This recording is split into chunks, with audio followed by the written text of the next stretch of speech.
क्या आपका बच्चा खाना कम खाता है, उसमें चिड़चिड़ापन है, वो थका-थका सा रहता है, सारा दिन वो सोया रहता है, उसमें उतनी एक्टिविटी नहीं है, पीलापन आ रहा है, ज़र्दपन आ रहा है और जो भी आप बाहर से आके कहते हैं, देखिए जी आपका बच्चा जो है ना वो पीला होता जा रहा है या आप ये कह लें कि चिड़चिड़ापन उसका ज़्यादा होता जा रहा है, तो हो सकता है कि वो खून की कमी हो।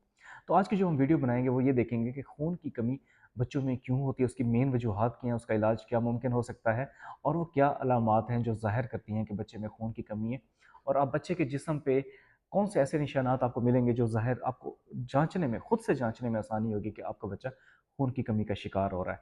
मैं हूँ डॉक्टर मोहम्मद वकास खान और चल के देखते हैं बच्चों में खून की कमी के हवाले से। अब ये जो खून की कमी है, ये जिसको हम आयरन की कमी कहते हैं, वो क्या है? आयरन डेफिशिएंसी एनीमिया क्या है?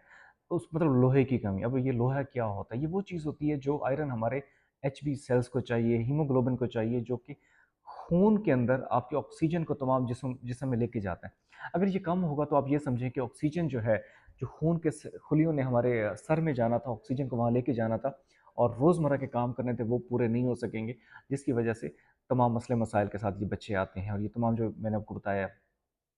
अब इसमें क्या होता है, जो नॉर्मल एचबी है वो 14 से 20 के दौरान होती है, जो बच्चे पैदा होते हैं 14 प्लस माइनस 2 आप रखें, इनके 12 से 16 तक चलें गुजारा चल जाता है। जब बच्चे पैदा होते हैं तो उनके अंदर आयरन स्टोर्स पहले से मौजूद होते हैं। 6 माह तक आहिस्ता आहिस्ता वो कम होना शुरू हो जाते हैं क्योंकि बच्चा उस वक्त माँ का दूध ले रहा होता है। अब ये वो क्रिटिकल टाइम होता है जहाँ पे हम कहते हैं कि दूध कम करें और खुराक को बढ़ाएं। हर तरह की खुराक खाने से क्या होगा, उसके आयरन स्टोर्स कम नहीं होने पाएंगे। अब वो बच्चे जो खुराक नहीं खाते, 6 माह के बाद भी दूध पे लगे रह जाते हैं या गाय का दूध पे लगे रह जाते हैं, वो बच्चे आयरन डेफिशिएंसी यानी कि खून की कमी का शिकार होते हैं और यही बच्चे जो हैं बाद में इन तमाम मसले मसाइल के साथ आते हैं। अब हमारे यहाँ जो बच्चों में आम तौर पे खून की अहम वजह देखी गई वो है न्यूट्रिशियस, यानी कि बच्चों की खुराक अच्छी नहीं होती, जिससे मैंने बताया दूध का इस्तेमाल। दूसरे नंबर पे जो हमारे यहाँ देखा गया वो पेट के कीड़े, पेट के बुरे कीड़े। पेट में अच्छे कीड़े भी होते हैं ऑब्वियसली, लेकिन जब बुरे कीड़े होते हैं वो भी खुराक को जज़्ब करने में आसानी नहीं देते, इसलिए उनको डीवॉर्म करना बहुत अहम होता है। उसके अलावा कोई ऐसी काज़ जो ब्लीडिंग हो रही होती है, जिस तरह बच्चों में हो जाती है बाद में ब्लीडिंग एक्सेसिव हो जाना, वो भी एक अहम काज़ है। उसके अंदर कुछ ऐसे मसले मसाइल होते हैं आंतों के, जो कि इसी मसले के साथ आते हैं, क्रोन डिजीज़, अल्सरेटिव कोलाइटिस वगैरह। और उसके अलावा बोन मैरो फेलियर भी हो सकता है और जो बोन मैरो फेलियर की तरफ हम नहीं जाएँगे, उसके अलावा माल न्यूट्रिशन एक अहम बात है। अब आप घर पे मौजूद हैं, चिड़चिड़ापन हो गया, सारी चीज़ें होंगी, लेकिन आप वो चीज़ें पिक नहीं कर पा रहे। लेकिन आप अपने बच्चे में देखेंगे कि कौन-सी अलामात हैं, जब आप देखेंगे आपको आइडिया होगा कि आपके बच्चे में वाक़ई खून की कमी हो रही है। जो सबसे इम्पोर्टेंट है वो है पेलर, यानी कि पीला, जिसको कहते हैं ना बच्चा आपका पीलापन हो गया है और ज़र्द पड़ रहा है। लेकिन एक बच्चे को आप रोज़ाना देख रहे हैं, आपको उसका आइडिया नहीं हो पाता। जो कोई महीने बाद, 2 महीने बाद कोई अंकल आंटी आए तो वो कहेंगे आपका बच्चा पीला होता जा रहा है।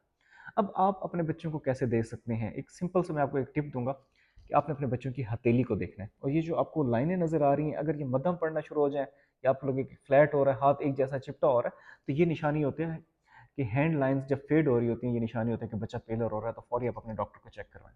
उसके अलावा हम कंजक्टिवाइटिस देखते हैं, आँखों के अंदर देखते हैं, आँखों के अंदर भी डॉक्टर हज़रात भी और आप लोग भी देख सकते हैं कि क्या वाक़ई बच्चे में खून की कमी हो रही है।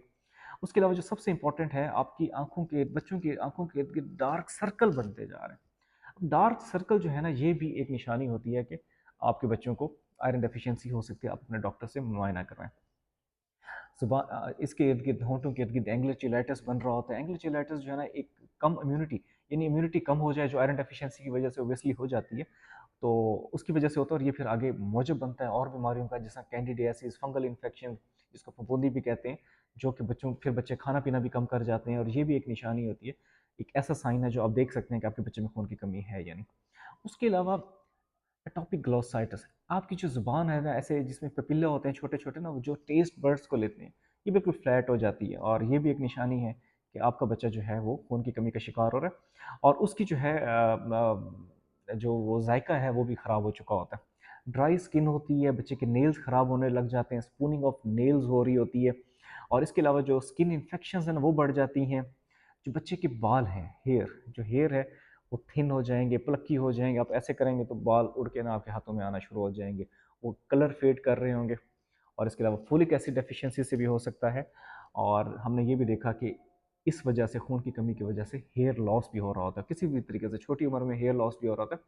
तो हेयर लॉस से बचने के लिए आयरन डेफिशिएंसी से हमें बचाना ज़रूरी है। इसमें अब बहुत सारी वजूहात हैं, जैसे मैंने आपको बताया कि ये तमाम वजूहात आयरन डेफिशिएंसी, खून की कमी का बायस बनती हैं। अब उसमें आप उस बच्चे अगर माल न्यूट्रिशन की वजह से हो रहा है तो आप डाइट अच्छी करें। अब डाइट में आ जाते हैं हरे पत्ते वाली तमाम सब्जियाँ, पालक हो गई, चुकंदर हो गया, एप्पल हो गया, खुबानी हो गई, किशमिश हो गई, और भी बहुत सारी खुराक, ये वो खुराक हैं जो बच्चे की डाइट का हिस्सा बनाएं। इसके अलावा अगर लड़कियों में जिसमें मेंस्ट्रुअल इश्यूज़ हैं तो अपने गायनोकोलॉजिस्ट से मिलें। और अगर पेट में कीड़े हैं जो आपका चाइल्ड स्पेशलिस्ट आपको बताएगा, तो बच्चे को डीवॉर्म करें। डीवॉर्म पे मैंने एक अलग से वीडियो बनाई हुई है कि बच्चों के वज़न के हिसाब से उसकी कितनी डोज़ बनती है। और अगर माल न्यूट्रिशन दूध ही पिए जा रहा है तो खुदा आप दूध को कम करें, खुराक को बढ़ाएँ, उस पे भी मैं डिटेल वीडियो आपको बता चुका हूँ।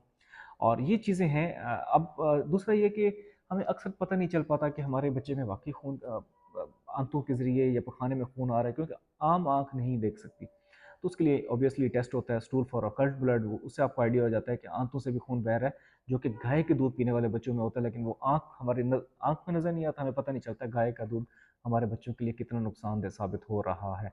स्पेशली 1 साल से छोटे बच्चों को 1 साल के बाद पिलाया जा सकता है। उसके अलावा पेशाब में भी खून कोई ऐसी यूटीआई है, कोई ऐसा इन्फेक्शन है, तो उसके लिए भी कंप्लीट यूरिन आप करवा के देख सकते हैं। अब आपने उसकी काज़ को रूल आउट कर लिया, वो आपको डॉक्टर बताएगा। काज़ रूल आउट करने के बाद उसका इलाज करवाएँ, बच्चे ऑब्वियसली बेहतर हो जाएँगे। इसके अलावा हम इसके लिए फ़ोलिक एसिड देते हैं। फ़ोलिक एसिड के साथ आयरन के कुछ सिरप्स हैं जो आपका डॉक्टर आपको रिकमेंड करेगा, वो आप अपने बच्चों को पिलाएँ। 3 से 6 महीने तक हम देते हैं। और उसमें आपने एक ख़्याल करना है, आयरन सब जो सिरप आप देते हैं उसमें आपने एक ख़्याल ये करना है कि आपने उसको विटामिन सी के साथ देना है, विटामिन सी के जूस वगैरह इन चीज़ों से के साथ देना है। खाली पेट दें या अपने दोपहर के खाने से 2 घंटे पहले दे दें। खुराक के साथ ना दें, चाय के साथ तो बिल्कुल नहीं देना, बल्कि चाय बच्चों को आप पिलाएँ भी नहीं, 12 साल से छोटे बच्चों को चाय नहीं पिलानी चाहिए। तो मैं उम्मीद करता हूँ कि इस वीडियो से आपको चीज़ों को थोड़ा समझने में मदद मिली होगी, निशानियों को समझने में मदद मिली होगी, कब आपने डॉक्टर से रुजू करना है और कौन-सी आदात के साथ आपका बच्चा है तो आपने देखना है। बहुत शुक्रिया।